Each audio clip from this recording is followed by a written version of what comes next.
Mitos dan sejarah si Pitung lahir dari industrialisasi Batavia. Kisah si Pitung hadir sebagai sejarah dan terutama menjadi ingatan kolektif tentang pencuri hebat yang menginspirasi. Pitung adalah sosok legendaris. Ia ibarat Robin Hood bagi masyarakat Betawi tempo dulu. Namanya abadi dan masih diingat oleh orang tua hingga anak-anak. Namun tidak mudah menemukan jejak sejarahnya yang tercerai-berai dan dipenuhi mitos dari jimat hingga ilmu kebal ala para jago.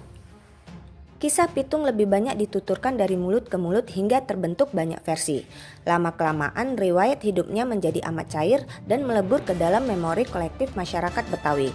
Ketepatan sejarah pun seolah menjadi tidak penting lagi. Bondan Kanumoyoso, sejarawan Universitas Indonesia, menyebut Pitung sebagai sosok yang berdiri di antara dua dimensi, memori dan sejarah. Meskipun riwayatnya tidak selalu sama antara satu dengan yang lainnya, ia mengatakan bahwa hal tersebut tidak perlu dipertentangkan. Justru hal itu menjadikan Pitung semakin menarik dan istimewa.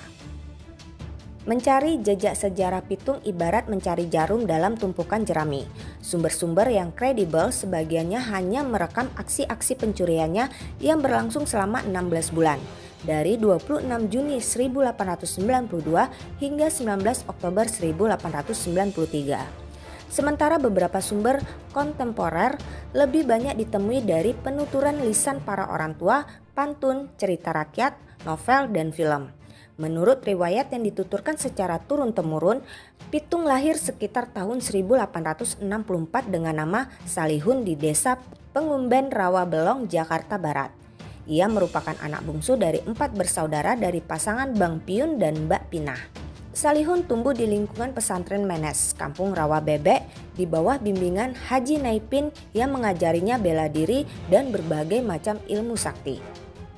16 bulan setelah aksi pertamanya diberitakan surat kabar, Pitung dijebak dan ditembak mati oleh seorang kepala polisi bernama Adolf Wilhelm Verboom Hini di sebuah pemakaman di Tanah Abang.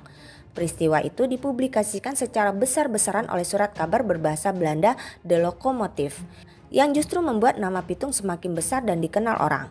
Semua orang takut padanya dan menggigil begitu mendengar namanya, sementara orang-orang biasa menyerah pada setiap permintaannya.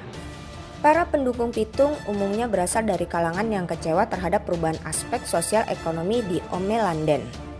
Pitung adalah representasi dari perubahan yang terjadi di Omelanden, Batavia di akhir abad ke-19.